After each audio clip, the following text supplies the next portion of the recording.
Hello, my self Ranjan Kumar. आप सभी का स्वागत है संकल्प बैच में। आज हम लोग फिर से आप सभी का स्वागत करते हैं ज्ञान विज्ञान के इस प्यारे से यूट्यूब चैनल में। आज हम लोग इवोल्यूशन का लेक्चर नंबर 2 देखेंगे, जिसमें हम लोग का पढ़ना है इवोल्यूशन कोई भी ऑर्गेनिज्म का कैसे हुआ, जिसमें हम पढ़ेंगे अलग अलग साइंटिस्ट आए, जैसे लेमार्क साहब आए, डार्विन साहब आए, इन सभी का हम लोग थ्योरी पढ़ेंगे। तो चलिए अपने चैप्टर के चलते हैं बिना समय को गंवाए हुए। तो चलिए, इवोल्यूशन में बताया थे, शुरुआत में बताया थे स्टार्टिंग में बिग बैंग क्या है, उसके बाद बताया कि कोई भी एक लिविंग चीज मतलब एक लाइफ कैसे धरती पर इवॉल्व हुआ। उसके बाद हम कुछ बताए थे थ्योरी, अलग अलग वैज्ञानिकों ने अलग अलग कहना था, मतलब अलग अलग वैज्ञानिकों का अलग अलग कहना था। तो चलिए उसी कदम को आगे बढ़ाते हुए आज हम लोग देखेंगे। तो सबसे पहले हम शुरुआत में बताए थे कि रिकॉल कर लेते हैं, शुरुआत में बताया थे कि स्पेशल थ्योरी, स्पेशल क्रिएशन के अनुसार क्या था। इनके अनुसार का कहना था कि कोई इवोल्यूशन हुआ ही नहीं, डायरेक्ट हम लोग ह्यूमन बन गए हैं। कुछ नहीं, हमने कुछ इवॉल्व जो आज से 1000 साल पहले थे वैसे ही थे, और 1000 साल बाद भी वैसे ही रहेंगे। इनका क्या का नाम था कि all organism created at the same time. जितने भी अर्थ का ऑर्गेनिज्म है सभी एक बार में उत्पन्न हो गए, कोई इवोल्यूशन नहीं है, एक बार में सब आ गए हो। All organisms were created in their current form और they were created fully developed। कोई प्रोकैरियोटिक यूकैरियोटिक नाम का चीजें नहीं है भाई, एकदम बनल बना। प्लांट बना तो एक बार में प्लांट बन गया, एनिमल बना तो एक बार में एनिमल बन गया। ना प्रोकैरियोटिक सेल बना, ना यूकैरियोटिक सेल बना, ना ऑर्गन बना, ना ऑर्गन सिस्टम बना, बस डायरेक्ट बन गया। ना डीएनए बना, ना ग्लूकोज, ना प्रोटीन, ये सब कोई चीज नहीं भाई, डायरेक्ट तुम आदमी बन गए हो। इनके अनुसार ये का नाम, लेकिन यह बिल्कुल गलत है, क्योंकि इवोल्यूशन तो हुआ है।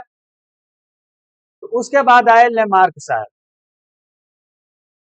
तो ये क्या बताए, ये इवोल्यूशन के बारे में बताए कि अगर कोई भी ऑर्गेनिज्म में चेंज होता है, मान लो कि हम में कोई चेंज हुआ, तो हमारा जो चेंज है वो मेरे अगले पीढ़ी में जाएगा। और दूसरा थ्योरी बताए यूज एंड डिसयूज का, कहे कि जिस ऑर्गन का हम ज्यादा उपयोग करेंगे उसमें डेवलपमेंट होगा, जिसका हम उपयोग नहीं करेंगे उसमें डेवलपमेंट नहीं होगा।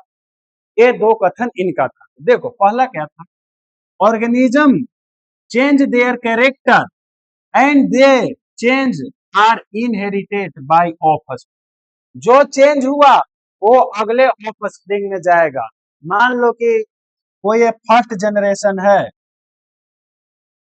इसमें कुछ चेंज हुआ, इसमें कुछ चेंज हुआ, तो ये चेंज इसका नेक्स्ट जनरेशन में जाएगा, नेक्स्ट जनरेशन में जाएगा।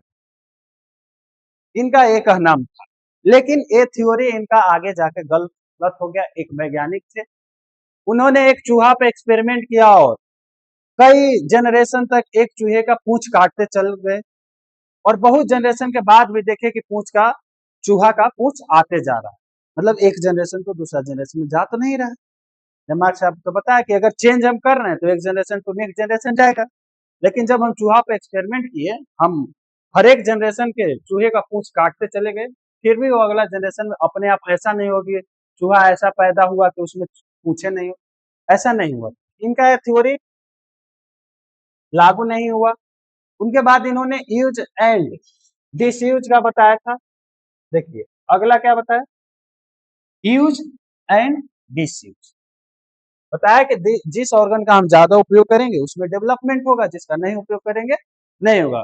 इनका इन्होंने बेस्ट एग्जांपल दिया जिराफ।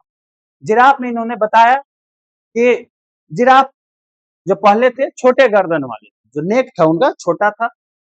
अब छोटा था तो छोटा होने का कारण भी बताया कि ऐसा जगह पर ये लोग रहते थे जहां पे ग्रास अर्थ पर एकदम भरपूर मात्रा में था, भरपूर मात्रा में था, तो अपना गर्दन ऐसे झुका के खाते थे, जैसा कि आप इस इमेज में देखते हैं। धीरे धीरे एक ऐसा समय आया, चाहे अर्थ पर कुछ ऐसा डिजास्टर आया जिससे अर्थ पर घास की कमी होने, अब अर्थ पर घास की कमी होने लगा, तो इन्होंने, जिराफ को अर्थ पर घास मिलेगा नहीं, तो इन्होंने ट्री को खाना स्टार्ट किया। तो ट्री को खाने के लिए गर्दन को ऊपर करने पड़े। ऐसे ही एक जनरेशन, दो जनरेशन बहुत सा जनरेशन तक गया और फिर उसके बाद गर्दन क्या हो गया, लंबा। इनका कहना था, यानी कि हम यूज कर रहे हैं विकास होगा, नहीं यूज कर रहे हैं तो खत्म हो जाएगा। तो ऐसे ऑर्गेनिज्म जो उस ऑर्गन का यूज नहीं करेंगे वो खत्म हो गए। तो मान लो कि ऐसा जिराफ इसमें आया जो ऊंचे पेड़ वाले वो नहीं खा पा रहे हैं, तो जिराफ भूखे मर जाएंगे। जो खाए उनका गर्दन भी बड़ा, वो इवॉल्व भी हो गए। यही इनका का नाम। देखो इनका का नाम क्या था कि according to Lamarck simple grass eating organism initially, शुरुआत में ऐसे जिराफ थे जो धरती पर थे, वो ग्रास खा रहे थे, लेकिन कुछ ऐसा क्लाइमेट चेंज आया जिसके कारण ग्रास लैंड लॉस हो गया। जब ग्रास अर्थ पर खत्म हो गया उसके बाद इन लोग के क्या हो गया, आपको भोजन मिलेगा नहीं, अब पेड़ पौधा खाएंगे। तो पेड़ पौधा खाएंगे तो क्या किए शुरुआत में, देखो स्ट्रेच नेक, नेक को क्या किया, स्ट्रेच किया ऐसे खाने के लिए। तो जब खाने के लिए किए तो ऐसे ही एक जनरेशन दो जनरेशन ऐसे चलते चल गया, फिर ऐसा जिराफ बन गया जिनका गर्दन क्या हो गया, सोज होने। यही इनका कहना।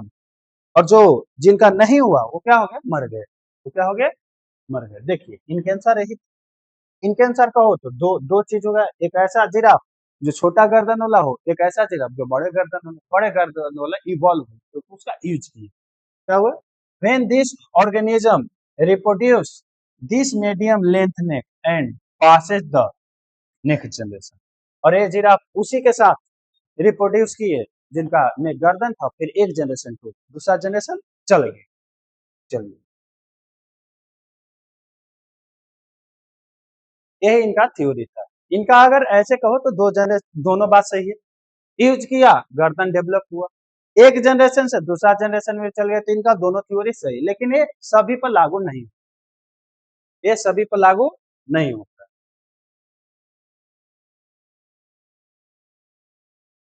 तो यही बात लिखा हुआ है, this long neck trait again passes to the next generation.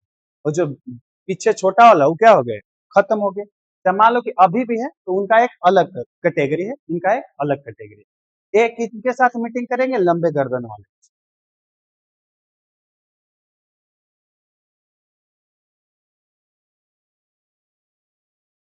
देखिए इनके अनुसार से जिराफ का ऐसे इवॉल्व, पहले धरती पर खाने वाले जिराफ थे, मतलब कौन सा गधा था, अर्थ पर खाते थे। फिर जैसे जैसे ग्रास खत्म होते गया, गर्दन ऊपर करते गए, और पेड़ ऊंचा होते गया, और गर्दन बढ़ा और गर्दन बढ़ा। तो कहते लेमार के अनुसार जिराफ का ऐसे इवोल्यूशन हुआ, गर्दन नीचे ऐसे ऐसे ऐसे ऐसे ऐसे, इनके अनुसार। और यह एक जनरेशन टू दूसरा जनरेशन में चलते चल गए। अब अगला वैज्ञानिक है डार्विन सर। अगला वैज्ञानिक क्या है, डार्विन सर। तो इवोल्यूशन में सबसे बड़ा योगदान डार्विन सर। तो डार्विन साहब, तो देखो डार्विन साहब के पहले बारे में थोड़ा मोड़ा जान जाते हैं। Charles Darwin had given take on evolution, his theory was called Darwinism and Darwin theory of evolution. उनके थ्योरी को क्या कहा, ये एक बहुत बड़े नेचुरलिस्ट थे, मतलब नेचर के बारे में अध्ययन करते थे। तब इन्होंने ब्रिटिश सरकार ने इनके पर ध्यान दिया और इन पर कुछ पैसा खर्च किया और कहा कि जाइए आप घूमिए और नेचर के बारे में बताइए कि कोई भी जीव कैसे इवॉल्व होगा। तो इन्होंने देखो survey ship of British government called HMS Beagle, पूछेगा कि डार्विन साहब को कौन सा बीगल मिला था, उस बीगल का क्या नाम था, तो HMS बीगल। उन्होंने एक आइसलैंड पर अध्ययन किया, उस आइसलैंड का नाम था गेलापेगोस। किस पर अध्ययन किया, गेलापेगोस। तो यहाँ से गए, ऐसे गए अपना ऐसे ऐसे अध्ययन किए। तो इन्होंने नेचर के बारे में अध्ययन किया और कुछ इवोल्यूशन के बारे में कुछ इन्होंने बात बताई। तब वहां पे गए तो वहां पे किस चीज को देखा, वहां पे एक बर्ड का देखा, एक बर्ड देखा। उस बर्ड का नाम था फिंच। उस बर्ड का क्या नाम, फिंच। देखो बर्ड का क्या नाम था, फिंच।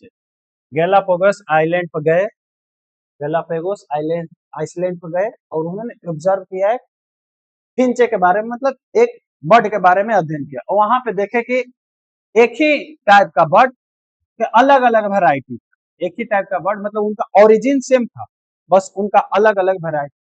कुछ ऐसा बर्ड था जो फूड को खा रहे थे, कुछ सीड को खा रहे थे, कुछ नट्स को खा रहे थे। Strong beaks, fruit eating, parrot like beaks था।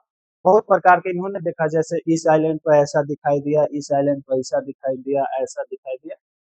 अलग अलग प्रकार के क्या दिखाई दिया, फिंचे दिखाई दिए। और इन्होंने इन सभी चीज को देखकर कुछ इन्होंने अपना थ्योरी बताया। थ्योरी क्या बताया कि a process in which organism better adapt to their environment tends to survive and produce more of it।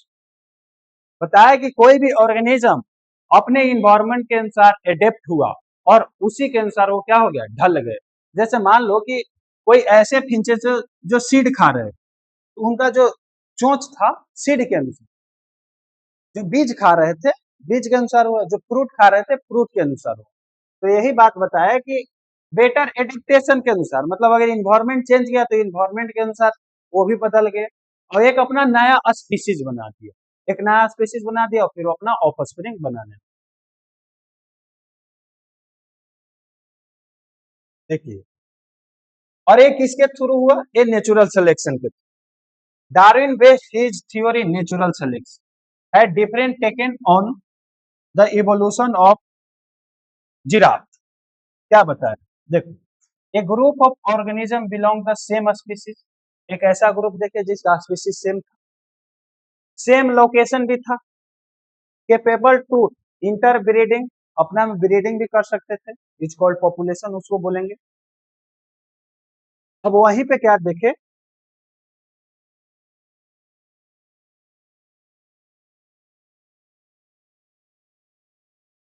देखो, अब उसके बाद उन्होंने एक थ्योरी दी। थ्योरी क्या दिया, ability of organism with the variation in a population to reproduce and increase the number when the compared to the other organism in population। क्या बताया, ability of organism with a variation in a population reproduce and increase the number। अब इनके अनुसार बताया कि कहे हर एक organism में इतना क्षमता है, हर एक ऑर्गेनिज्म में इतना क्षमता है कि वो अपने स्पीसीज को बचा सके। अपने इस लाइन का सिंपल फॉर्म में यही कह सकते हो कि हर एक ऑर्गेनिज्म के पास इतना तो क्षमता है कि वे अपने स्पीसीज को बचा सके। नेचर ने इतना हर एक स्पीसीज को क्षमता दिया है। जैसे ह्यूमन का ये बात ले लें तो ह्यूमन के पास इतना क्षमता है कि ह्यूमन का कभी अस्तित्व खत्म नहीं, इतना नेचर ने क्षमता दे दिया है। अब मान लो कि ऐसा डिजीज ही फैल जाए जिससे रिप्रोडक्टिव पार्ट पर इफेक्ट पड़े तो एक अलग चीज है, लेकिन नेचर ने इतना क्षमता दे दिया कि कभी भी ह्यूमन का अस्तित्व खत्म नहीं होगा, चाहे अदर ऑर्गेनिज्म का भी अस्तित्व खत्म नहीं होगा। तो उसके बाद कुछ आया अलग थ्योरी, इसमें रिप्रोडक्टिव आइसोलेशन। क्या है, रिप्रोडक्टिव आइसोलेशन।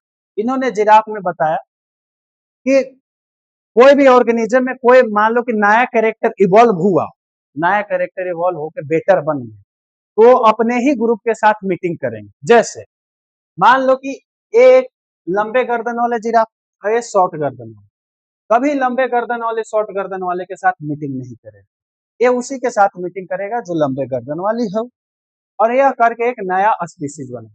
क्या बनाएंगे, नया स्पीसीज। क्या बनाएंगे, नया स्पीसीज। देखो क्या लिखा हुआ है यहाँ, over the period time the long neck giraffe lost the ability to breed with the graph giraffe with other variation. जो लॉन्ग नेक वाले जिराफ थे वे अदर नेक के गर्दन वाले के साथ मीटिंग नहीं करेंगे, मतलब वो अपना एक अलग ही स्पीसीज बना दी, उसी को हम क्या बोलेंगे, रिप्रोडक्टिव आइसोलेशन। मतलब भाई अपना एक अलग स्पीसीज के साथ कर रहे हैं।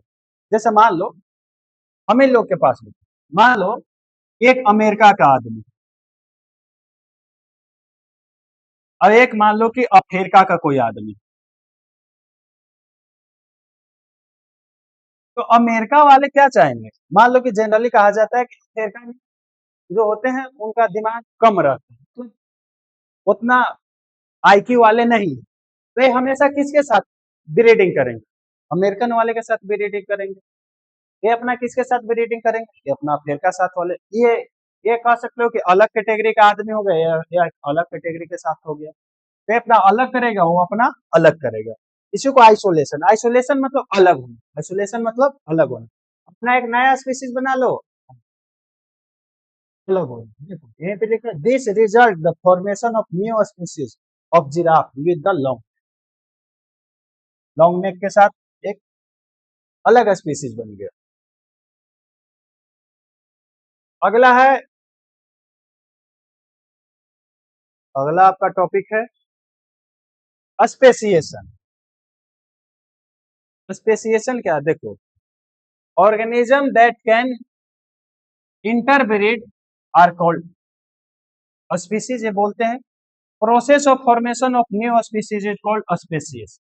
जब हम रिप्रोडक्शन के थ्रू कोई एक नया स्पीसीज बना दे उसको हम क्या बोलेंगे? स्पेसीज।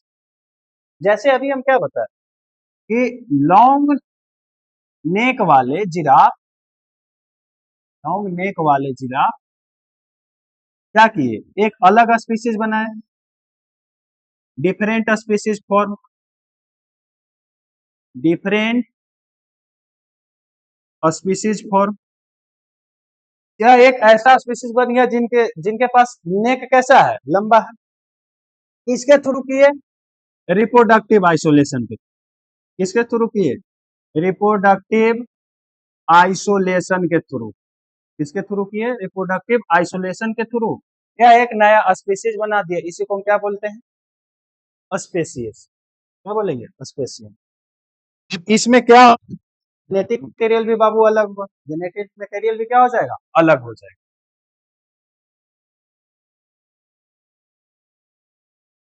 अब है अगला टॉपिक आपका है ब्रांचिंग डिसेंट।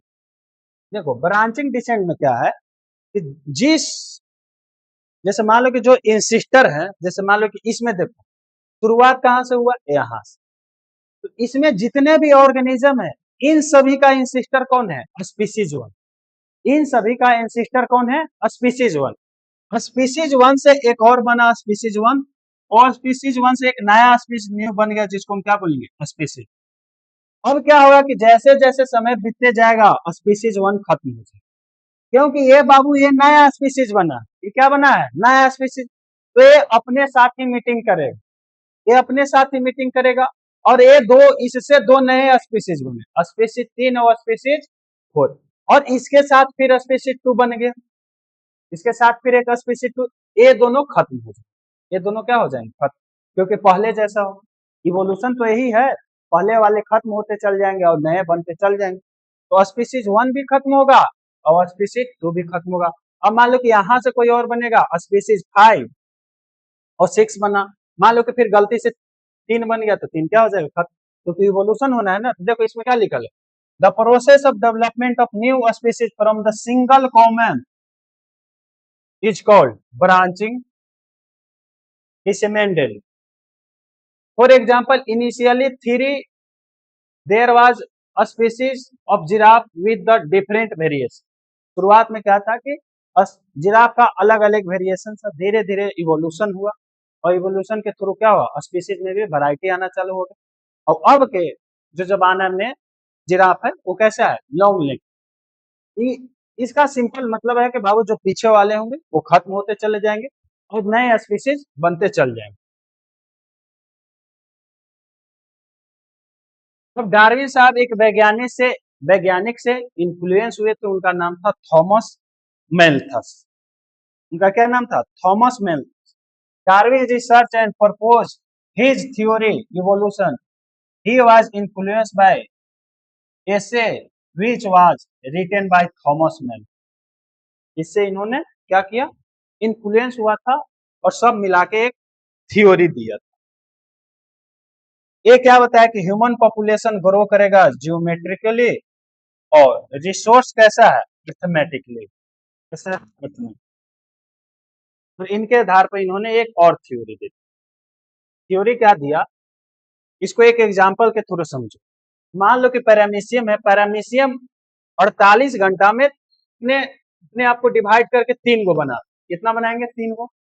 और 96 घंटा में डिवाइड करके 9 गो बनाएंगे। क्या गो बनाएंगे? 9 गो। ऐसे ही जब 9000 जनरेशन होगा, 9000 जब जनरेशन बना दिए तो इसका जो वॉल्यूम है प्रोटोप्लाज्म का 10,000 टाइम्स हो जाएगा अर्थ के वॉल्यूम से। तो ऑर्गेनिज्म तो बढ़ गया, ऑर्गेनिज्म एक से इतना बढ़ गया कि अर्थ के वॉल्यूम से 10,000 गुना ज्यादा, 10,000 गुना क्या हो गया, ज्यादा हो गया। लेकिन क्या ये सभी ऑर्गेनिज्म रह पाएंगे? क्वेश्चन यहाँ पे उठता है। क्या इन सभी ऑर्गेनिज्म के लिए इतना रिसोर्स है, इतना फूड है, इतना शेल्टर है? क्या प्रीडेटर नहीं है? क्या क्लाइमेट चेंज नहीं होगा? तो होगा। फूड भी भाई लिमिट है, तो फूड भी लिमिट है, तो इसमें से अधिकांश तो पैरामीशियम मर जाएंगे। शेल्टर भी रहने के लिए भी उतना जगह नहीं है, तो कहां से रहेंगे? वो भी प्रीडेटर है, दूसरा आके इसको खाएगा भी, उससे भी मरेंगे। क्लाइमेट चेंज होगा, उससे भी मरेंगे। तो इन इन सभी बातों से एक थ्योरी निकलेगा कि जनसंख्या बाबू कांस्टेंट रहेगा, पॉपुलेशन क्या रहेगा, कांस्टेंट रहेगा। देख, मान लो कि अगर रिसोर्स कम है और ऑर्गेनिज्म ज्यादा है, क्या होगा? तो मरेंगे तो बैलेंस होगा। क्या होगा? मरेंगे तो बैलेंस होगा। देखो, इन रियलिटी रिसोर्स अवेलेबल क्या हो जाएगा, लिमिट। हम पॉपुलेशन बढ़ा दिए, रिसोर्स है ये नहीं है, जनसंख्या बढ़ते जा रहा है, रिसोर्स है। आज इंडिया में इतना बेरोजगारी क्यों है? जनसंख्या बढ़ा दिए, रिसोर्स नहीं, कंपनी नहीं है। क्या है? कंपनी नहीं। अब जब रिसोर्स कम है तो कंपटीशन तो होगा, कंपटीशन होगा।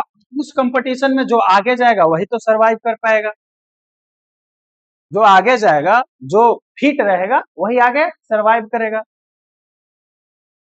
और जो नहीं होगा, नॉट एबल टू सर्वाइव, वो क्या करेगा? डेथ करेगा। वो क्या करेगा? डेथ करेगा।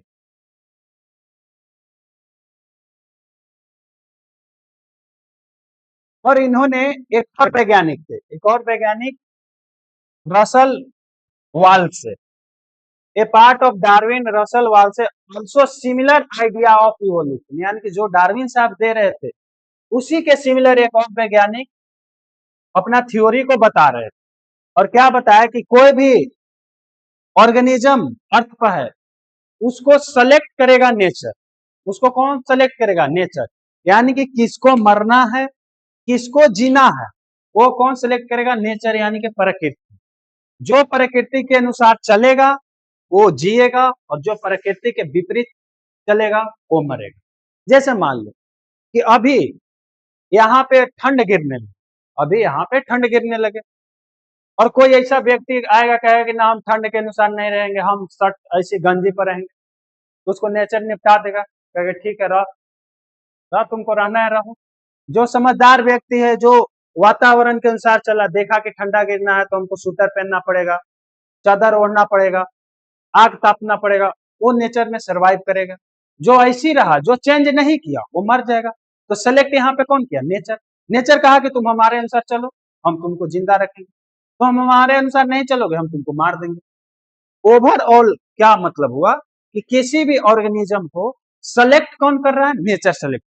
देखो, इसी के आधार पर इन्होंने क्या बताया? Believe the theory of natural selection. क्या बताया? Theory of natural selection. और इन्होंने एक बुक लिखा, ओरिजिन ऑफ स्पीसीज। दोनों मिलकर, डार्विन और अल्फ्रेड ने मिलकर एक बुक पब्लिश किया। उनका क्या नाम था? Origin of species. क्या नाम था? Origin of species. चलिए,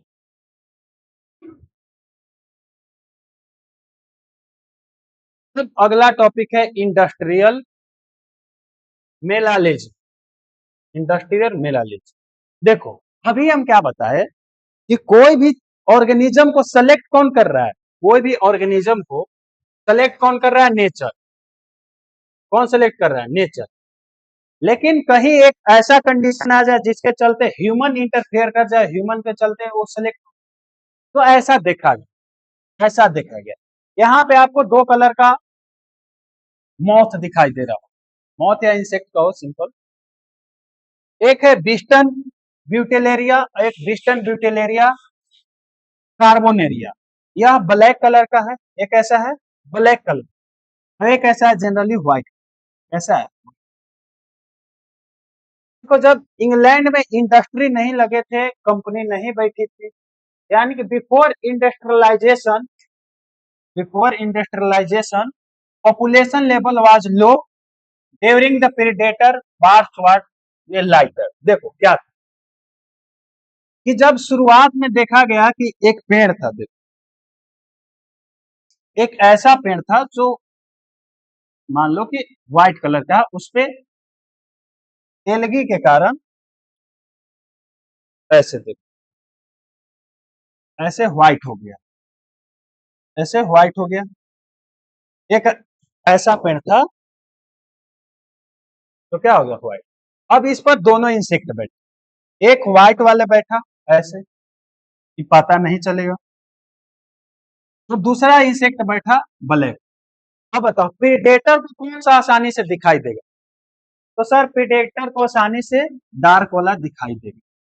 तो प्रीडेटर क्या किए कि डार्क वाले को मार के खा गए, और धीरे धीरे समय बढ़ते गया व्हाइट वाले की संख्या क्या हो गया, व्हाइट की संख्या क्या हो गया, बढ़ गया। जैसा कि आप इस इमेज में देख सकते, इस इमेज में आपको दिखाई दे रहा होगा व्हाइट वाला बढ़ गया और डार्क वाला क्या हो गया, घट गया। ये बिफोर इंडस्ट्रियलाइजेशन यानी कि कंपनी लगने से पहले। देखो क्या लिखा हुआ है, at the result lighter colour moth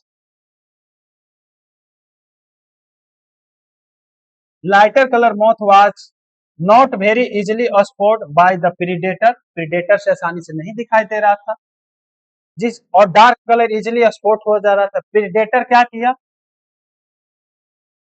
निपटा दिया उसको, प्रीडेटर निपटा दिया, और व्हाइट वाला मोथ का क्या हो गया, ज्यादा हो, फाउंड मोथ। अब ये ज्यादा हो, ये नेचर के अनुसार था कि इसकी संख्या क्या हो गया, बढ़ गया, इसकी संख्या घट गई। अब जैसे इंडस्ट्री लगा तो जो व्हाइट कलर का था पेड़, उस पर कार्बन के चलते काला हो, क्या हो गया, काला हो।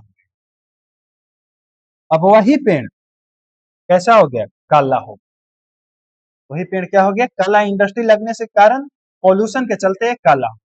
जब इसी पे दोनों इंसेक्ट बैठेंगे, एक व्हाइट वाले बैठेंगे और एक ब्लैक वाले बैठेंगे, एक क्या बैठे, ब्लैक। तो बताओ आसानी से कौन दिखाई देगा? सर आसानी से तो व्हाइट व्हाइट वाला दिखाई दे देगा। अब प्रीडेटर किसको पहचानेंगे, व्हाइट वाले को मार के खा गए। अब इस तुम इमेज में देखो किसकी संख्या ज्यादा है, ये ब्लैक है, ये व्हाइट है। व्हाइट वाले की संख्या घट गया, ब्लैक वाले की संख्या बढ़। देखो अब व्हाइट कलर के लिए क्या हो गया, डिसएडवांटेज हो गया। White colour moth way disadvantage, they were clearly spot by the predator, predator से आसानी से देख लिया, उसको मार के खा गए। और वही ब्लैक के लिए क्या था, इसके लिए एडवांटेज था, ब्लैक कलर के लिए एडवांटेज था, और वही व्हाइट कलर के लिए क्या हो गया, डिसएडवांटेज। क्योंकि जो पेड़ बना, पेड़ पर जो पोल्यूशन के कारण उसका कलर चेंज हुआ, तो किसके लिए फायदेमंद हुआ, तो ब्लैक कलर के वाले के लिए। व्हाइट कलर वाले आसानी से दिख जा रहे थे, प्रीडेटर व्हाइट कलर वाला को मारकर खा गए। देखो after industrialization due to smoke from the pollution level increase, result of soot deposition of tree and bark, tree started appear the dark। Population के कारण, स्मोक के कारण क्या हुआ, ट्री का कलर कैसा हो गया, डार्क। इसी को बोलते हैं इंडस्ट्रियल मेलालिज्म। इसमें क्या हुआ, देखो इसमें the nature selected the variation which was fit, which was that black colour moth after industrialization. After industrialization कौन बचा, तो ब्लैक कलर। क्यों, क्योंकि प्रीडेटर नहीं देख पाया, नहीं देख पाया तो अभी भी तो नेचर इसी को सेलेक्ट किया, क्योंकि चेंज हो गया उसके अनुसार। या तो ऐसा होता कि व्हाइट वाला हो, ऐसा पेड़ पर चल जाता जो व्हाइट होके, तो वो भी बच जाता, वो भी क्या हो जाता, बच जाता। The increase in the melanism dark colour of moth population of species due to industrialisation is called industrial melanism. Definition हो गया। अब देखिए, तो जनरली किसान अपने खेत में, अगला टॉपिक आपका है एंथ्रोपोजेनिक एक्शन। इसमें क्या है कि जैसे किसान लोग अभी अपने फसल के लिए पेस्टिसाइड डालते हैं, हर्बीवोस्ट डालते हैं, हर्बिसाइड डालेंगे, पेस्टिसाइड डालेंगे, जिससे क्या होता है कि जो भी इंसेक्ट है वो मर जाए। लेकिन कुछ ऐसे इंसेक्ट होते हैं जो उससे लड़ते हैं, उसके अगेंस्ट अपना कुछ बनाते हैं। अब जो उसके अगेंस्ट लड़ गए तो वो तो जी जाएगा और यह एक नया स्पीसीज बना जाएगा, नया ऑर्गेनिज्म बन गया। अब नया ऑर्गेनिज्म बन जाएगा तो फिर वो हर्बिसाइड और पेस्टिसाइड का तो उस पर कोई असर नहीं पड़ेगा। तो अभी एक नया बन गया, एक नया स्पीसीज बन गया, वो भी एक, उसमें भी कहो कि एक इवोल्यूशन हो गया। अब फिर जब हम हर्बिसाइड और पेस्टिसाइड डालेंगे तो मरेगा नहीं, उसको मारने के लिए स्ट्रॉन्ग बनाने, फिर उससे मजबूत बनाना पड़ेगा जिससे वो बने। देखो क्या है, क्या इसमें कि similarly excessive use of herbicide and pesticide etc have only resulted in the selection of resistance variety in much lesser time. The ones which are selected by the nature are the resistance one which move ahead in the evolutionary line. Organism अपने को evolve किया और evolution के line में खड़ा हो, जो नहीं हुआ वहीं पे निपटेगा। इवोल्यूशन उसी का होगा जो चेंज होगा, इवोल्यूशन उसी का होगा जो आने वाले समय के साथ चेंज। जैसे कोरोना का समय आया, कोरोना में कोचिंग में ही देखो तो बहुत सारे ऑनलाइन कोचिंग का इतना दबदबा नहीं था, इतना ऑनलाइन कोचिंग नहीं चलता। लेकिन समय के साथ कोरोना में लोग बदले, जो नहीं बदले अभी भी ऑफलाइन है, पढ़ा रहे हैं वहीं पे, अभी भी वहीं पे है। जो उसके साथ बदले अब ऑनलाइन भगवान की तरफ पूजे जा रहे हैं, तो अपने आप को इवॉल्व किए समय के साथ। अब समय के साथ इवॉल्व किए तो एक नया स्पीशीज, समझो कि एक नया टीचर ही बन गए। ऑनलाइन टीचर है कि ऑफलाइन टीचर है, अलग दो कैटेगरी बन गया, ऑफलाइन टीचर, ऑनलाइन टीचर। पहले ऑनलाइन टीचर है ये नहीं, सब ऑफलाइन। अब दो कैटेगरी बन गया, एक नया स्पीशीज कहो कि बन गया ऑनलाइन टीचर। यही चीज इसमें है, यही चीज इसमें भी हुआ था, जिराफ में भी, छोटा नेक और बड़ा।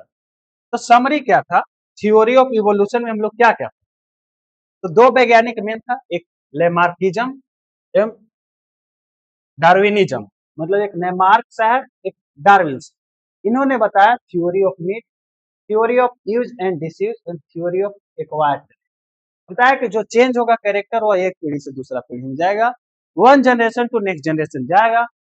जिस चीज का हम उपयोग करेंगे उसमें डेवलपमेंट होगा, जिस चीज का उपयोग नहीं करेंगे उसमें डेवलपमेंट नहीं होगा। डार्विन साहब बताया वेरिएशन, भाई वेरिएशन आएगा। सर्वाइवल ऑफ द फिटेस्ट, कोई भी व्यक्ति अपने जीने के लिए उसको स्ट्रगल करना पड़ेगा, विदाउट स्ट्रगल कोई चीज नहीं है। जैसे हम लोग भी अभी पढ़ा रहे हैं, अगर हम लोग बढ़िया से बढ़िया कंटेंट ना दें तो बच्चा नहीं पढ़ेगा, तो हम लोग के लिए भी एक सर्वाइवल ही है, अच्छा से अच्छा कंटेंट दे ताकि बच्चों को समझ में आए, अच्छे मार्क्स आए बोर्ड में, नीट में, ये भी सर्वाइवल। और एक है नेचुरल सिलेक्शन, एक क्या है नेचुरल सिलेक्शन। कोई भी ऑर्गेनिज्म जिएगा मरेगा, वो कौन डिसाइड करेगा, नेचर डिसाइड करेगा। कौन डिसाइड करेगा, नेचर डिसाइड। चलिए अब हम लोग के अगला टॉपिक है gene pool, genetic equilibrium, Hardy Hardy Weinberg principle, factor affecting, इन सभी टॉपिक। तो सबसे पहला हम लोग देखेंगे जीन, सबसे पहला क्या देखेंगे, जीन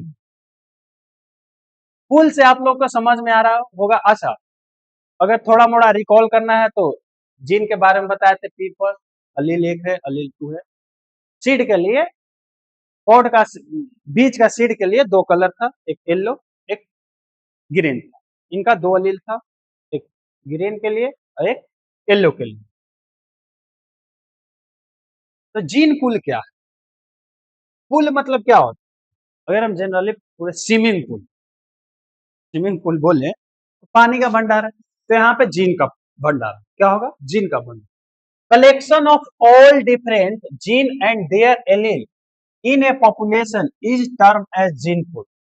एक पॉपुलेशन में जितने भी प्रकार के जीन हैं, अगर उन सभी को हम मिला देंगे तो उसको क्या बोलेंगे, जीन पूल। क्या बोलेंगे, gene. The gene pool consist all the allele in all individual making up the in population. जैसे gene of pool of drosophila will have gene it allele for body color, eye color and wing size। देखो, आई के लिए दो gene, wing के लिए दो gene और body के लिए दो जीन। तो एक पॉपुलेशन में जितने भी जीन होंगे अगर सबको मिला देंगे तो क्या बन जाएगा? जीन। क्या बनेगा? जीन। सिंपल डिफिनेशन है। Collection of all different gene and their allele in a population is term as gene pool. ये क्या है? जीन। अब जीन पूल में अगर मेंडल के अनुसार देखेंगे, एक डोमिनेंट होगा, एक रिसेसिव होगा। चीफ है ब्लैक एंड व्हाइट वुल, एक सिप ऐसा है जो व्हाइट है और एक ब्लैक है। These colour variation due to the allele of gene coding for wool colour. यानी कि वुल के कलर डिसाइड करने के लिए उसके पास भी जीन है, उसके पास भी क्या है? जीन।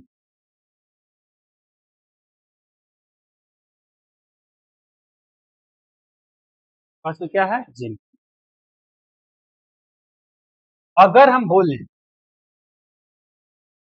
अगर हम बोले कि पॉपुलेशन ऑफ सिर्फ 500 है, पॉपुलेशन ऑफ सिर्फ 500, तो टोटल अलील कितना हो? कुल कलर। जैसे एक शिप में दो जीन पुल था, एक व्हाइट के लिए था और एक ब्लैक के लिए था। एक के अगर हम माने एक शिप के लिए तो दो जीन है, तो 500 है तो कितना हो जाएगा? 500 गुना दो कितना हो जाएगा? 1000 अली। कितना हो जाएगा? 1000 अली। अब जेनेटिक इक्विलिब्रियम क्या है? जेनेटिक इक्विलिब्रियम, जेनेटिक इक्विलिब्रियम क्या कहता है कि अगर कोई चेंज ना हो, जैसे म्यूटेशन ना हुआ या कुछ ऐसा क्लाइमेट चेंज नहीं हुआ, तो जीन क्या रहेगा? इक्विलिब्रियम यानी कि कांस्टेंट रहेगा। Total gene and their allele of population remains constant. क्या रहेगा? कांस्टेंट रहेगा। अगर हम कहीं पे जैसे मान लो कि एक ही एरिया है, एक ही एरिया में सबका मैरिज हो रहा है, तो कोई जीन में डिस्टर्बिंग नहीं है, वहीं के लोग हैं, तो वहां पे उसको हम कह सकते हैं कि जीन जीन इक्विलिब्रियम। जीन क्या है? इक्विलिब्रियम में। दो वैज्ञानिक दिए थे, हार्डी एंड विनबर्ग, 1908 ईस्वी में। क्या दिए? 1908 ईस्वी में जीन इक्विलिब्रियम के बारे में बताए। और क्या बताए? देखो, हार्डी साहब बताए कि principal stating that genetic variation in population will remains constant from one generation to the other in absence of disturbing factor। अगर कोई जीन को डिस्टर्ब करने वाला फैक्टर नहीं है तो जीन क्या रहेगा? जीन आपका इक्विलिब्रियम में। क्या रहेगा? जीन इक्विलिब्रियम में। अगर जीन को डिस्टर्ब करने वाला कोई फैक्टर ना रहे। इन्होंने जीन इक्विलिब्रियम के बारे में बताया और एक अपना एक इक्वेशन दिया। इक्वेशन क्या दिया कि P square plus Q square plus 2pq बराबर क्या हो जाएगा? 1। और बताया कि p प्लस क्यू बराबर क्या होगा? 1। इन्होंने बताया। अब देखो, p को इन्होंने डोमिनेंट माना, p को क्या माना? डोमिनेंट। इसको क्या माना? रिसेसिव। क्या माना? रिसेसिव। अब जैसे तुम क्रॉस कराते हो, अगर मेंडल लॉ का थोड़ा सा भी नियम याद हो, देखो थोड़ा सा भी नियम याद होगा तो एक जगह क्रॉस करवा देखो इक्वेशन कैसे आएगा आप तुरंत बता देते हो। इसी के अनुसार बताया कि क्या रहेगा इक्विलिब्रियम में। जैसे देखो, एक जगह खाली पेज लेते हैं, खाली पेज ना है, इक्वेशन को हम डिराइव कर देते हैं कि इक्वेशन कैसे है। लो भाई, देखो देखो, हम कैपिटल टी क्रॉस कराते हैं और स्मॉल टी जनरल कराते हैं। इसको बोलते हैं डोमिनेंट, इसको बोलते हैं रिसेसिव। क्रॉस कराया है कैपिटल टी स्मॉल, इसको फिर इसी में अगर क्रॉस कराते हैं, इसको अगर हम इसी के साथ क्रॉस कराएंगे तो क्या आएगा? तो क्या बनेगा? T T T T T T plus, इसमें कितना टी है? दो टी, तो इसको टी स्क्वायर स्मॉल टी वाला कितना, ई क्या है 2, तो 2 टी, इसी को हम बराबर 1। अब वहीं पे उन्होंने इसको पी स्क्वायर बोला, इसको क्यू स्क्वायर बोला, और इसको 2p क्यू बना। यही इक्विलिब्रियम का तुम्हारा जीन इक्विलिब्रियम का क्या है फॉर्मूला। तब जब कोई भी फैक्टर, ऐसा फैक्टर नहीं आया जो जीन को डिस्टर्ब करे, जो जीन को क्या करे, डिस्टर्ब करे।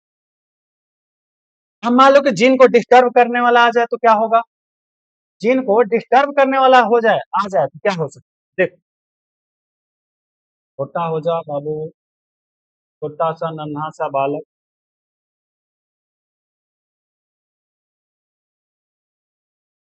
देखो 1 सेकेंड 1 सेकेंड,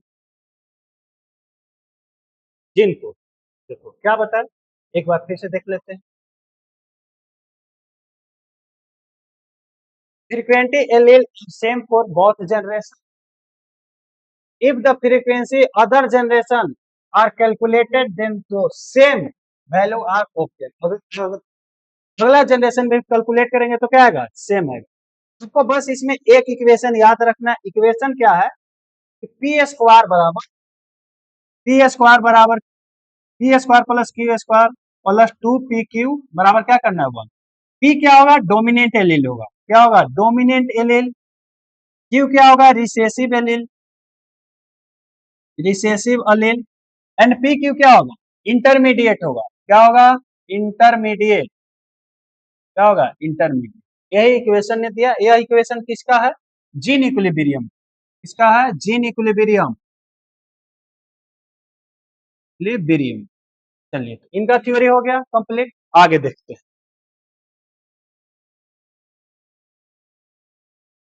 अब जीन को, इक्विलिब्रियम को अफेक्ट करने वाला कितना चीज है, अफेक्ट करने वाला 2 चीज है, भले 5 चीज। म्यूटेशन और भी हो सकता है, म्यूटेशन हो सकता है, जेनेटिक रिकॉम्बिनेशन हो सकता है, जीन फ्लो हो सकता है, जेनेटिक ड्रिफ्ट हो सकता है, और नेचुरल सिलेक्शन। मान लो कि ऐसा हो जो नेचर ही सिलेक्ट करे, तो इसको लाइन बाय लाइन मतलब टॉपिक बाय टॉपिक देखते हैं। म्यूटेशन, ऐसे म्यूटेशन हम तुम लोग के पढ़ाए हैं, principle of variation and inheritance. Inheritance में म्यूटेशन क्या है कि जीन के कोड में क्या हो जाए, चेंज हो जाए, जीन के कोड में क्या हो जाए, चेंज। देखो ये तुम्हारा नॉर्मल है, ये क्या है तुम्हारा नॉर्मल। इस स्थान को देखो ए के जगह पर क्या आ गया, जी, ए के जगह पर क्या आ गया, जी। इसी को हम क्या बोलते हैं, म्यूटेशन। इसी को क्या बोलेंगे, mutation. Change in nucleotide sequence of genetic material, genetic material के न्यूक्लियोटाइड के सीक्वेंस में अगर चेंज आ जाए उसको हम क्या बोलेंगे, म्यूटेशन। उसको क्या बोलेंगे, म्यूटेशन। अब म्यूटेशन आएगा तो हो सकता है कि एक नया स्पीसीज बन जाए, न्यू स्पीसीज बन जाए, क्या बन जाए, न्यू स्पीसीज। यहाँ पे जीन इक्विलिब्रियम क्या हो जाएगा, डिस्टर्ब। जीन इक्विलिब्रियम क्या हो जाएगा, डिस्टर्ब हो जाएगा। तो जो P square plus Q square plus 2p Q बराबर 1 हो रहा था, ए नहीं, ये इक्वेशन क्या हो जाएगा। Mutation can introduce new gene allele, delete हो सकता है। जैसे मान लो कि यहाँ से हो सकता है कि जी लग जाए, हो सकता है कि ऐबे नहीं करे, बहुत सा कंडीशन है ना, वहां से गायब हो जाए, उसके जगह पर दूसरा चीज आ जाए। ऐसा देखा गया, ऐसा क्या देखा गया कि एक ऐसा बीटल था जो स्मॉल साइज का, क्या साइज का था, स्मॉल साइज। उसमें म्यूटेशन हुआ तो उसी बीटल का एक लार्ज साइज का बीटल क्या बन गया, लार्ज साइज का बीटल। अब बताओ इसके और इसमें जीन इक्विलिब्रियम सेम है, इसमें जो जीन है वही इसमें जीन है तो नहीं, तो यहाँ पे जीन इक्विलिब्रियम बैलेंस करेगा, नहीं करेगा। अगला टॉपिक है जेनेटिक रिकॉम्बिनेशन। जब गैमेट बनता है तो ड्यूरिंग द गैमेट फॉर्मेशन रिकॉम्बाइन करता है क्रॉसिंग ओवर के जरिए। देखो यहाँ पे किया, इसका जेनेटिक मटेरियल इसके साथ क्या हो गया, कॉम्बाइन हो गया, और कॉम्बाइन करके एक नया बना दिया। देखो शुरुआत में ऐसा था, क्रॉसिंग ओवर किया, क्रॉसिंग ओवर करके नया रिकॉम्बिनेशन बनाया। अब नया रिकॉम्बिनेशन बनाया तो जीन का अदला बदली हुआ, तो जब जीन का अदला बदली होगा तो जीन इक्विलिब्रियम रहेगा, नहीं रहेगा, जीन इक्विलिब्रियम नहीं रहेगा। occurrence of new combination of allele due to sexual reproduction, asexual reproduction में कभी भी क्रॉसिंग ओवर नहीं होता है, न उसमें रिकॉम्बिनेशन बनेगा, न उसमें रिकॉम्बिनेशन बनेगा। Due to the crossing over chromosome क्या होगा, एक नया रिकॉम्बिनेशन बनेगा। क्या बनेगा, नया रिकॉम्बिनेशन। अब जब नया रिकॉम्बिनेशन बनेगा तो हो सकता है कि नया स्पीशीज भी बन जाए।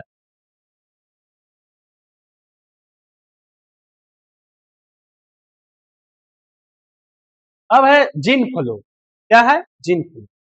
अब देखो एक ऐसा कंडीशन हो सकता है, जैसे मान लो कि देखो एक जगह ए है और एक जगह बी है, दो जगह पर लोग रहते हैं। एक कंडीशन ऐसा हो सकता है कि यहाँ के आदमी केवल यहीं पे मैरिज करें, यहाँ के लोग यहीं पे मैरिज करें। एक कंडीशन ऐसा हो सकता है कि यहाँ के रहने वाले लोग जाके बी पर मैरिज कर रहे, क्या कर रहे, मैरिज करेंगे। और जब मैरिज करेंगे तो यहाँ का जीन जाके बी वाले जीन के साथ मिक्स होगा। मिक्स होगा तो हो सकता है कि नया जीन बने, नया जीन बने, नया कॉम्बिनेशन बनेगा तो नया जीन बनेंगे। इसी को हम क्या बोलते हैं, जीन फ्लो। मतलब एक जगह का जीन उठ के कहां जाएगा, दूसरे जगह जाएगा। इसी को हम क्या बोलते हैं, gene flow. Migration of gene allele due to the migration of few individual in the population. किसी एक पॉपुलेशन से कोई एक व्यक्ति माइग्रेट करके दूसरे पॉपुलेशन में चल जा, तो वहां पे जाके ब्रीडिंग करे, तो उसमें क्या होगा, जीन एक जगह से उठ के दूसरा जगह गया। इसी को हम क्या बोलते हैं, जीन फ्लो। इसी को क्या बोलते हैं, जीन फ्लो। जाएगा किस लिए, हो सकता है कि फूड की जरूरत पड़े, हो सकता है कि शेल्टर की जरूरत पड़े, हो सकता है कि वहां पे प्रीडेटर कम हो, क्या हो, प्रीडेटर कम हो। इन सभी कारणों से कोई ऑर्गेनिज्म एक जगह से जब दूसरे जगह जाएगा और वहां पे मीटिंग करेगा, तो हो सकता है कि नया स्पीशीज बन जाए। इसी को हम क्या बोलते हैं, जीन फ्लो। मतलब कि कोई एक पॉपुलेशन से उठ के ऑर्गेनिज्म दूसरे पॉपुलेशन में चल जाए। अगला है जेनेटिक ड्रिफ्ट। क्या है, जेनेटिक ड्रिफ्ट। जेनेटिक ड्रिफ्ट क्या है कि अचानक से कोई ऐसा क्लाइमेट चेंज आया, चाहे डिजास्टर आया, जिससे किसी भी जीन का क्या हो जाए, एक पे खत्म हो जाए, एक पे क्या हो जाए, खत्म हो जाए। देखो क्या लिखा हूं, fluctuation in gene allele frequency due to chance of event. कैसे हो सकता है, तो कैसे हो सकता है, क्लाइमेट चेंज हो, चाहे कोई ऐसा डिजास्टर आ जाए, क्या हो जाए, डिजास्टर आ जाए। देखो क्या है, catastrophic reduction in population size due to the natural disaster. क्या हो जाए, जैसे मान लो कि अभी हम जहां पे रह रहे हैं, ऐसा क्लाइमेट चेंज है, यहाँ के आदमी खत्म हो जाए, तो यहाँ का जीन भी खत्म हो जाएगा, यहाँ का जीन खत्म हो जाए। इसी को बोलते हैं जेनेटिक ड्रिफ्ट। या कोई ऐसा इकोसिस्टम है, इकोसिस्टम में ऐसा डिजीज आया, तो वहां के बहुत सारे लोग मर गए, बहुत सारे लोग क्या हो गए, मर गए, तो वहां के में पाए जाने वाले लोग में जो भी जीन था वो क्या हो जाएगा, खत्म हो जाएगा। इसी को क्या बोलते हैं, जेनेटिक ड्रिफ्ट। इसी को क्या बोलते हैं, जेनेटिक ड्रिफ्ट। अब जब जेनेटिक ड्रिफ्ट होगा तो हो सकता है कि कुछ ऑर्गेनिज्म बच भी जाए, कुछ ऑर्गेनिज्म बच जाए। अब जब कुछ ऑर्गेनिज्म बच जाए तो वह एक बहुत बोटल नेक की जैसा निकलेगा। जैसे मान लो इस इमेज से देखो, जैसे इसमें देखो पीले कलर वाले इसमें बहुत ज्यादा है और जो रेड वाले हैं बहुत कम है। कुछ ऐसा डिजास्टर आया, यहाँ से कुछ खत्म होने लगे, तो देखो येलो वाले इसमें देखो, अब येलो कैगो बचा है, एगो येलो कैगो बचा, एगो। अब इसके थ्रू यहाँ से निकाले, येलो वाला गायब हो गया, येलो वाला किसी कारण बस खत्म हो गया। तो जो बचा यही अपने आप को ग्रोथ करेगा, यही अपने आप को ग्रोथ करेगा। इसमें सबसे ज्यादा क्या है, रेड वाले, तो रेड वाले ग्रोथ करेगा। अब देखो इसमें क्या है कि येलो क्या हो गया, लो, और रेड क्या हो गया। अब बताओ, यहाँ पर भी पॉपुलेशन उतना ही था, यहाँ पर भी पॉपुलेशन वो था, लेकिन जो जीन चल गया, येलो का जीन चल गया, येलो जीन लॉस हो गया, क्या वो फिर से इसमें वापस आ गया, नहीं। पॉपुलेशन तो बढ़ा, लेकिन येलो वाले की संख्या उतना नहीं हुआ। इसमें किसकी संख्या बढ़ा, रेड वाले। किसी कारण यहाँ से येलो वाले खत्म हो गए, यहाँ से क्या हो गया, खत्म। देखो क्या लिखा है, some allele present in the original population, कुछ एलील ओरिजिनल पॉपुलेशन में प्रेजेंट आर लॉस्ट लॉस्ट हो जाता है। Population bottleneck reduce the genetic diversity and fluctuate the allele and gene frequency, जिसके कारण एलील में क्या होगा, एलील के जीन में क्या होगा, फ्लक्चुएशन, और नया डाइवर्सिटी भी बने।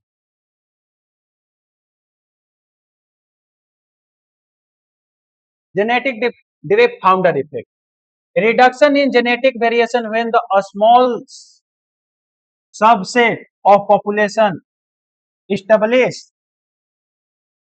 a new colony with few individual in a population। मान लो कि कोई पॉपुलेशन, एक छोटा सा जीव अपना जाके एक कॉलोनी बना दे, उसी को क्या बोलेंगे, फाउंडर इफेक्ट। क्या बोलेंगे, फाउंडर इफेक्ट। देखो क्या लिखा हुआ, reduction of genetic variation when a small subset of population establish a new colony। एक छोटा सा स्मॉल सबसेट एक अपना कॉलोनी बना ले, उसी को हम बोलते हैं जेनेटिक ड्रिफ्ट फाउंडर इफेक्ट। क्या बोलते हैं, फाउंडर इफेक्ट, एक नया चीज बना।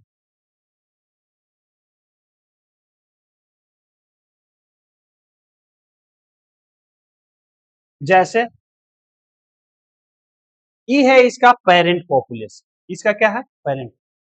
यहां से कुछ ऑर्गेनिज्म उठ के दूसरा जगह गया, ये मान लो कि यह एक गांव है, यह क्या है, गांव है। इस गांव के चार लोग उठ के एक अलग जगह गए और अलग जगह जाके अपना पॉपुलेशन बना के एक न्यू गांव बना दिए, न्यू गांव बना दिए। इसी को हम क्या बोलेंगे, फाउंडर इफेक्ट। नया गांव बनाया, नया स्पीसीज भी बन गया। Founder effect, a part of population move to a new location and flourish for generation might carry different allele over time. Speciation, मतलब एक अलग स्पीसीज बना, एक से एक जगह से उठ के दूसरा जगह गए, वहां के वातावरण, वहां के इन्वायरमेंट के अनुसार चेंज किया, हो सकता है कि नया स्पीसीज बना दे, इसी को बोलते हैं फाउंडर इफेक्ट। इसी को क्या बोलते हैं, फाउंडर इफेक्ट। अब अगला बाबू आपका आया नेचुरल सिलेक्शन। तो नेचुरल सिलेक्शन तो बताया, जो नेचर के अनुसार चलेगा उसको नेचर सेलेक्ट करेगा, जो नेचर के अनुसार नहीं चलेगा उसको नेचर सेलेक्ट नहीं करेगा, नेचर सेलेक्ट नहीं करेगा। It is the process with the heritable variation enable to better survive and live the more progeny. जो नेचर के अनुसार सर्वाइव करेगा और अपने प्रोजेनी को बढ़ाते जाएगा, उसी को हम क्या बोलेंगे, वही सर्वाइव करेगा। इसी प्रोसेस को क्या बोलते हैं, नेचुरल सिलेक्शन। इसको क्या बोलते हैं, नेचुरल सिलेक्शन। नेचुरल सिलेक्शन क्या प्रकार के होता है, तीन प्रकार के, स्टेबलाइजेशन, डायरेक्शनल एवं डिस्टरप्शन। तीन होगा, तीनों को हम ग्राफ से देख लेते हैं आसानी से। स्टेबलाइजेशन में क्या होगा, देखो यहाँ पे तीन प्रकार का इंसेक्ट है, एक red, yellow and green. Red, yellow and green. First case में स्टेबलाइजेशन सब ठीक है, सब ठीक ठाक चल रहा है। इसमें जो येलो कलर का है उसका सबसे ज्यादा होगा टॉप पे। अब मान लो कि कोई कारण हो गया, कुछ ऐसा चेंज आ गया, कुछ ऐसा चेंज आया जिसके कारण केवल कौन, येलो बचा, इसी को हम बोलते हैं स्टेबलाइजेशन। देखो, imagine the region where the beetle lives at very less rain and hence soil become dry and turn yellow in color. This make yellow beetle less visible.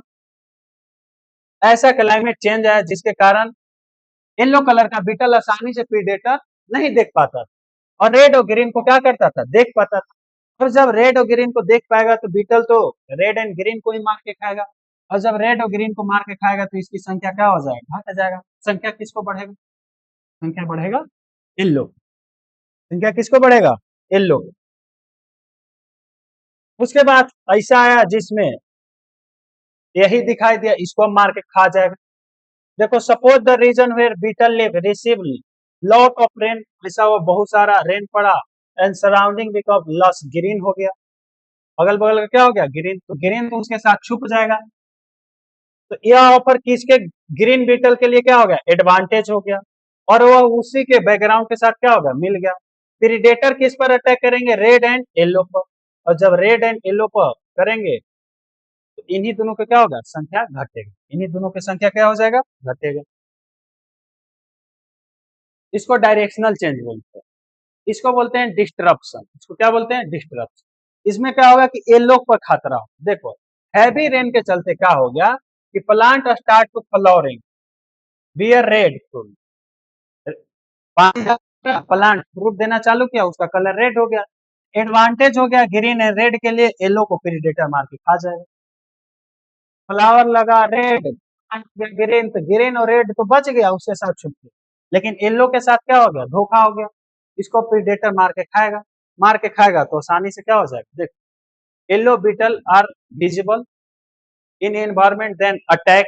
अब जब अटैक करेगा एलिमिनेट कर देगा येलो को, yellow क्या हो जाएगा? Eliminate, predator मार के इसको खा जाएगा। समरी देख लो अभी तक में क्या पढ़ा है। आरडी विनबर्ग इक्वेशन क्या पढ़ा है? P square plus Q square plus 2pq। इसको हम क्या बोलते हैं? डोमिनेंट। इसको क्या बोलते हैं? रिसेसिव। ये क्या है? रिकॉम्बिनेशन है, मतलब ये इंटरमीडिएट है, बीच वाला है। कौन कौन से इसके अफेक्ट करेगा? Mutation, genetic recombination, gene flow, genetic drift and natural selection अंत में बताया है। अब अगला टॉपिक आपका है इवोल्यूशन। अब अंत में है इवोल्यूशन, हम ह्यूमन के इवोल्यूशन पढ़ाएंगे। किसका पढ़ाएंगे? ह्यूमन इवोल्यूशन पढ़ाएंगे।